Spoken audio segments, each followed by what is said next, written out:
5. Mischief Night. Later that day, Maya sat at the dining room table with an open notebook in front of her and a pen in her hand. Her hand had more or less stopped in its tracks, and it was all Valco's fault. Billions of dominoes everywhere. So what did that mean? It was already fixed in stone somehow, what word she was about to write? If she paid careful attention, could she catch that particular domino before it fell? Could she figure out what her brain and hand meant to write, and then do something completely different? Or would the different thing just be the domino falling all over again? Her eyes had glued themselves to the tip of her ballpoint pen, and now they refused to budge. She had sat there over her notebook, completely frozen, for a few minutes already, when she noticed her parents had stopped working on their jigsaw puzzle at the other end of the table, and were now both staring at her in amused concern, or possibly just plain amusement, hard to tell. "Maya, dear, are you stuck?" said her mother, who probably thought Maya was trying to do a bit of extra homework over vacation. "Yes," said Maya in relief. "I can't figure out whether I can write anything surprising, or if every time I write a word, a gazillion little dominoes have already decided what that word is going to be." "Oh," said her parents, and, freaking Maya out a little bit, they gave each other particularly warm and loving smiles, as if the topic of little dominoes were for some reason near and dear to their hearts. "Determinism! Physics! The great machine!" said her father to her mother, the way other people's parents might mention the national parks they visited on their honeymoon, and her mother laughed and patted him on the hand. "Wiggle room, dear. It's all about the wiggle room." Maya stared at them in growing disbelief. "Hello," she said, "darling parents." They remembered themselves then, turned back to Maya, and included her in their smiles. "Sorry, Maya," said her father. "It's just that we first met in this English class, you know, long, long ago, right after the creation of the world when we were in college." "Where they made us read Oedipus Rex," said her mother. "It's a play." "Greek tragedy," said her father. "Oracle says baby will grow up to murder his father and marry his mother, so naturally they send the baby off to be left on the hillside to die." "Poor little thing," said her mother. "But instead," Maya's father continued, "a shepherd takes him in, and other stuff happens, and he ends up being raised by another family." "Yes, he does," said Maya's mother.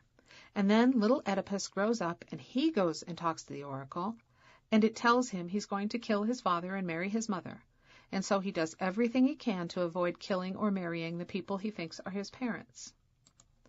Which means, ha-ha, that he blunders right into killing another man, who of course turns out to have been his birth father, and marrying another woman, who of course turns out to have been his birth mother." Maya's parents were relishing the story all too much. "That's seriously gross," said Maya. "So the oracle was right all along," said Maya's mother. "That's the way Greek tragedies are. And then we got into a big argument in class." "With the teacher?" said Maya. "With each other." Her mother laughed. "I said it was awful to think of life being all planned out in advance that way. It was so unfair, and how I was very glad I did not live in ancient Greece, if that's how they saw the world. And your father went on this long tear about deterministic theories of the universe, meaning everything is part of some kind of huge mechanism that just chugs along like a clock. And I said, 'What about free will?' And he said, 'No such thing if you're a determinist.' And I said, 'Then I'm not a determinist, that's for sure.' And he said, 'Not that you have any choice about that.' And then I threw a notebook at him, and the other students clapped." Maya's father grinned. "They did. They were awful. Then after class I took your mother out for coffee and confessed." "Confessed what?" said Maya. "That I knew better. I was studying physics, right? There's all this stuff in modern physics that shows us that on the very small scale, on the quantum level, all sorts of strange things happen all the time. You can't even say A will cause B. You have to talk about what's probable, not what's certain, and sometimes even the most very improbable things happen." "Oh," said Maya. She was still a little too caught up in the idea of her long-ago very young mother throwing a notebook at her long-ago very young father to follow the details of all these A's and B's. "So I said things might have worked out better for poor old Oedipus," said her mother, "if he had just managed to move from Greece to the quantum level." She smiled. More wiggle room there, apparently. Said Maya. So if someone now is caught up in some kind of magic that makes her do all these different things, just like the Oedipus guy, then what should she do? Oedipus was just a story, said her father, wagging his finger at her. Stories are a different case entirely. Look for that wiggle room, said her mother. There's usually more wiggle room than you think, even in stories. Meanwhile, however, the wiggle room in Maya's life seemed in many respects to be very much limited. When she was getting ready for bed that night, something clinked onto the floor and wobbled there for a while like a flattish brass top. It was the clunky old button the ebony bird had spit out into her hand. She had forgotten all about it. She reached down to pick it up, and it gave an extra wobble in her palm, like a dog turning in circles before curling up in its bed. It was stamped with an old-fashioned crest, an elaborate F and a salamander curled up on a rock. Oh, yes, thought Maya, of course. It would have to be a salamander. On the back were engraved a few words in French, au point d'origine, to the origin point. That made her think of graphs in her geometry textbook, but why geometry terms should be showing up on a button was not entirely clear. She put it up on a high shelf, out of sight. And outside on the fire escape, the gargoyles sat waiting for her. That's not all. Every day they sat differently. In the middle of each night, Maya would be woken up by another brief eruption of clatter, and every morning when she cracked open the window to peer out, those gargoyles would still be there, but no longer exactly where they had been the day before.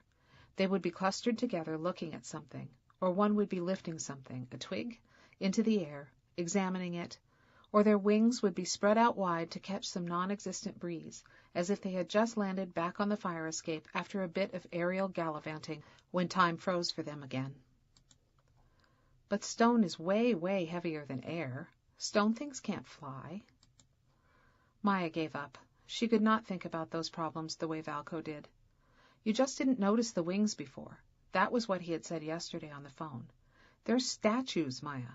I know someone apparently dragged them from here to your place, which is really weird and hard to imagine and doesn't make any sense, but they can't really be moving around on their own. I mean, like we were saying the other day, it's hallucinations, maybe. Your brain is playing tricks on you. But Valco wasn't the one who had to crack open the back window every morning and look at what the gargoyles were getting up to now. At least I'm not as frightened as I used to be, she told herself. After 3 days of gargoyles on her fire escape, a person can find herself almost getting used to the idea. By yesterday they were beginning to look what you might even call familiar. Good old Beak-Face and Bonnet-Head, she even had names for them now, frozen in the middle of whatever their big project was, over there on the far side of the fire escape. And she would be 13 tomorrow anyway. She had always liked the number 13. It was a magical and courageous number, unique, prime, and with an individual approach to life. She swung her legs over the edge of her bed and walked over to the window with quick, determined steps, the kind of steps someone almost 13 should use, and opened the window with a quick, determined twist of the latch, and then ruined the effect by being so startled all over again that she squeaked out loud and took a hasty step back. The thing was, he was so close to her window today, old Beak-Face. His monstrous, craggy face was staring straight at her from about 10 inches away, and his front claws were right there in front of her nose, almost as if that stony, bony index finger had been petrified just at the very moment it had decided to give his own carved chest a tap. Once she found her balance again, she got mad, even though what use is it really to get mad at statues? So what she said was, "What the heck do you want?" And it didn't come off as all that brave either, because she was still trying not to make any sounds loud enough to tempt James or her mother into this room. They didn't know anything about the gargoyles, and she was absolutely determined to keep things that way. The gargoyles were her problem, hers alone. That's when the cold little wind kicked in, whipped right over her shoulders and through the room behind her, rustling through her birthday cards. In fact, one of those envelopes went flying right out the window, and right smack into the solid wall of the gargoyle's chest, while his stone eyes kept staring ahead at Maya in the most disconcerting way. The letter was plastered against him now, like a beauty queen's sash or one of those "Hello, my name is" stickers, and his stone claws gripped the edges of it as if that was what they had meant to do all along, the one sharp-clawed digit now not tapping his chest so much as pointing. She thought at first it was pointing at nothing, but the nothing changed as she looked, as if ink from the letter inside the envelope were leaching out through the creamy green fibers, squiggles and lines. No, actual words from that awful letter, a whole phrase. The memory stone. It will hold your instructions. It lingered there under the gargoyle's emphatic claw for a moment, and then faded away again, leaving only that one word. Instructions. Against the faintest, most delicately inked-in background of Medusa's scary face with snakes for hair. Maya found she had reached some kind of limit. "You know what?" she said aloud to the stone gargoyles, to the old Fourquois Medusan letter, to the world. "That's enough. Forget it. I'm not doing any of it. Go away. Stop it. He can bring himself back to life if that's what he wants, that stupid old shadowy Fourquois. Goodbye." But even while she said these things, she wasn't moving safely away from the gargoyle, or closing the window, or anything like that. No, what she was actually doing was noticing that each letter in the word instructions was growing larger and larger in its own right, as if the ink were still spreading across the paper. And now she could see that the letter I, for instance, actually contained, how clever, whole microscopic sentences. Not lines of ink, lines of words. She couldn't help tipping her head a little to see what they said. Once on the clockwork path, no foot can stray. Oh, good grief, what was she doing? Her eyes felt as if they had just been scorched. Was she really being that stupid all over again? She snatched the letter away from the gargoyle's chest and crumpled it in her hand. "No," said Maya, glaring at the gargoyle as best she could. "I said no. No way. Stop it. I quit. And you know what?" She ducked back into her room for a moment and came out again brandishing the button in her hand. "It's all going away now," she said to the gargoyles. "Watch this." And she broke one of her father's cardinal rules about life in tall buildings. She threw the button and scrunched-up letter right out of that window, right over the gargoyles' heads and down into the debris of the courtyard below. "Done," said Maya, and she slammed the window shut and walked away. Had it been her imagination? Possibly. But it seemed to her that as the button had gone whistling out over his head, the gargoyle on the fire escape had looked for a moment, strikingly so for a monstrous stone creature, not so much threatening as amazed. There was a secret about Maya's birthdays. It went back to a long night ago, on the 30th October in the year she was turning 7. She had fallen asleep after the usual stories and teddy bear kisses and tuckings in, and then, right in the smack-dab middle of the night, suddenly there her parents were again, waking her up with whispers and laughter. "Mischief night, Maya," they said, and wrapped a blanket around her to keep the chill away. "We're going to watch your birthday come in this year. What do you think about that?" Maya thought that made birthdays sound like a wonderful, silvery tide flooding in across the world. Maybe it was the moonlight spilling over the lawn outside that made her think that. She sat on the front step with her parents, watching her birthday come in, and then when it was after midnight and her birthday was all safely arrived, her father carried her back to bed and pulled the quilt up around her and kissed her on the top of the head, and that was a magical birthday for sure. In the years after that, her parents were too busy with little baby James to do crazy things like wake up a birthday girl in the middle of the night. But what they didn't know was this. Maya had always remembered. She had gotten up in the middle of the quiet night before every single Halloween since that first one long ago, and she had watched her birthday come in every year. Even in France, even with gargoyles parked outside her window, Maya was determined to be up in the dark middle of mischief night to watch her birthday roll in. She set her alarm before going to sleep, and then had the traditional hard time actually falling asleep, since knowing an alarm is going to ring soon makes even a very tired person jumpy. But when the bell did go off, a muffled jangle from underneath her pillow, she woke up in a flash, remembering right away who she was and where she was and what she was waking up for. It wasn't like being at home where there was that front yard she could go out into for a few minutes. Paris is a big city, and she didn't want the trouble of going all the way downstairs and past the door of the concierge and out into the chilly sidewalks of the Rue de Grenelle. No, she figured it was less trouble to face those gargoyles for a moment, and the third of a moon that was hanging about somewhere in the sky above the back courtyard. So she took a deep breath and opened the window. Sure enough, the nearest gargoyle glittered dimly in the little bit of moonlight. "Hey there, Beak-Face," she said under her breath. It made her feel braver.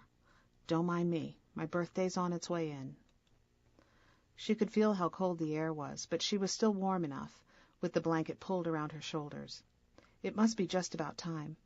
She had set the clock for 11:55, not wanting a long wait. There were scattered windows with lights on, far away across the courtyard, but their shades were drawn. Everything was chilly and still.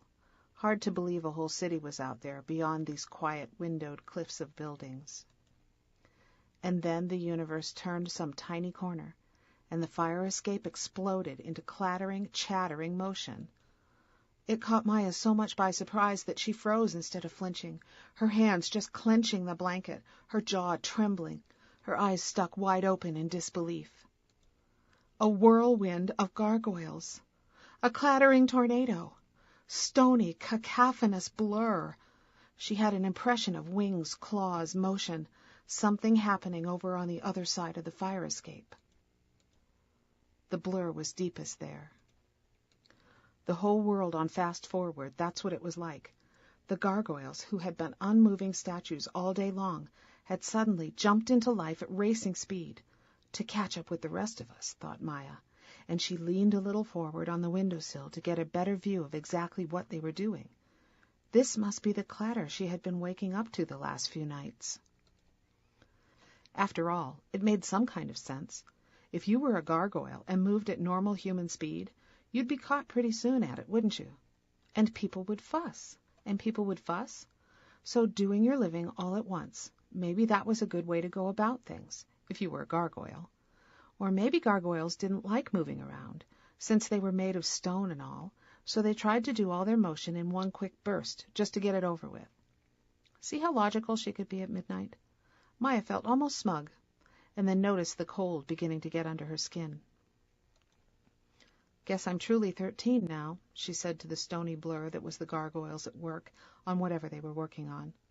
"Hey there, you hear me?" To her surprise, they turned around and actually looked at her for the tiniest fraction of a second.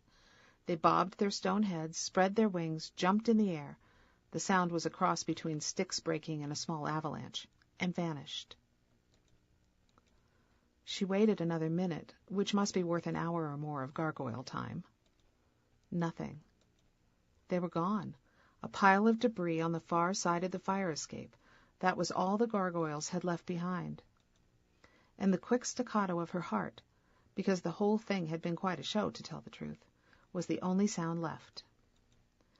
"Well, happy birthday, me," she said to herself. She hardly knew how she felt. Relieved, abandoned, both? She decided, since it was her birthday, to stick with relieved, and then she closed the window and went to bed again. The next morning, with end-of-October sunlight filtering in like weak tea through the mottled glass of her window, it was hard to believe she had been watching a pair of statues race about and then fly away only a few hours earlier. But when she opened the window and looked out across the fire escape, the gargoyles were still gone. Just that mess in the corner of the fire escape, a pile of sticks and rubbish, that was all that was left. Then she leaned out of the window to take a closer look at the mess, because, really, why would a pair of stone gargoyles leave little piles of trash? Already, now that her attention was focused on it, the trash looked distinctly less trashy. There was an organization to it. The sticks piled up in a roughly donutish heap, and there was something rounded and shiny there in the middle. She could see that now. It would mean climbing out through the window onto the fire escape, though, if she wanted to take a closer look. "It's my birthday," thought Maya, and she brought the chair over to the window and climbed out over the windowsill, keeping her eyes on the shiny thing. She was not the sort of person who enjoys looking down through metal grids at the hard ground 4 stories below. With one hand carefully gripping the metal railing and not looking down, she bent her knees and leaned forward, not looking down, and stretched her right hand out, out, out until she felt that smooth shininess under her palm. She was doing fine, not looking down, and then a voice came from deep inside the apartment and broke right into that spell. "Maya, good morning. Are you up?" Oh, her mother would not be pleased to see her clambering around on the wrong side of the window. Forgetting all the rules, Maya looked down through the grating she was perched on, yipped with fear, and rebounded into her room like a yo-yo. In fact, she backed up over the sill so fast that she tripped and hit the floor of her room with a rolling splat. "Maya?" Her mother looked in through the bedroom doorway, a familiar, loving, worried face. "Did you fall again? Happy birthday, sweetheart. Or is that some kind of violent yoga you've taken up? Close the window, don't you think?" Maya got up off the floor to close the window. That was when she realized her hand was full of rounded, shiny stone. "Birthday breakfast in 5 minutes," said her mother. Her face was especially pale today, Maya couldn't help but notice. "And what have you got there?" "A rock?" said Maya, still somewhat dazed. "How nice," said her mother. "Come as fast as you can." And she was gone again. Maya hardly noticed, however.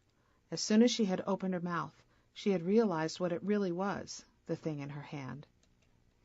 That hadn't been a pile of twigs and trash after all, out there on the fire escape. It was a nest. Of course, how obvious! Which meant, if you thought about the thing logically, that in her hands at this very moment was something pretty rare, something Maya had never heard of before, something rather incredible. A gargoyle's egg. And the egg was large, for an egg. Not quite as big as an emu egg, but almost. Maya's science teacher back in California had kept an actual emu egg on her desk, next to the frog skeleton and the plaster model of a cell, so Maya knew what emu eggs looked like, gargantuan, dark green avocados. It was heavy, too, but then again, ordinary eggs weren't made of stone, and certainly not made of stone that warmed up so eagerly in your hand that you thought you might have to put it back down in a minute, or risk getting singed. Like it's coming to life, thought Maya, and the surprise of it almost made her drop the poor egg on her toes. It was disconcerting to feel rock growing warm and shifting about under your own fingertips. She looked closer and saw it was the surface that was changing in response to her touch. The stone the egg was made of had white, gray, and black flecks in it, and those flecks actually seemed to be shifting around from place to place, recombining, feeling their way toward new patterns of some kind, like an inside-out kaleidoscope, thought Maya. It was beautiful. It was lovely. It was the most perfect birthday present anyone could ever hope to have. "Wait," said Valco when she called him on the phone to explain, in half-whispers so the family wouldn't come nosing in, how gorgeous this egg was, how special and unprecedented and unique. "Wait, excuse me, Maya, but are you sure this is something you should be handling? Do you think it's safe?" "Safe," said Maya. Sometimes Valco had no spirit of adventure at all. "It's got pictures on it. It just spelled out something in actual letters. Only I can't read what they say. I think there may be Greek." "That doesn't sound normal at all. Not for a rock," said Valco. "It's not ticking or anything, is it?" "Ticking?" "Tuck it away somewhere, and I'll look at it when I get there." Valco was coming to what Maya's mother kept referring to as Maya's birthday party that afternoon. There were plenty of good reasons for Maya to be worried about this particular party. For one thing, can you really have a birthday party in a part of the world where you have met at most one friend? Her mother kept wanting to invite all sorts of people from school, but it wasn't as if people from school were a real category in Maya's life, except, of course, for Valco. So who was going to be there? Her family and Valco, and her family's somewhat eccentric cousin Louise, all of them pretending that this was just as much fun as it would have been if it had been a real party with lots of friends in California. Ugh. She wrapped the egg up tenderly in her sweater, hid it away in her closet, and, her mind full of birthday, resolved to hope for the best.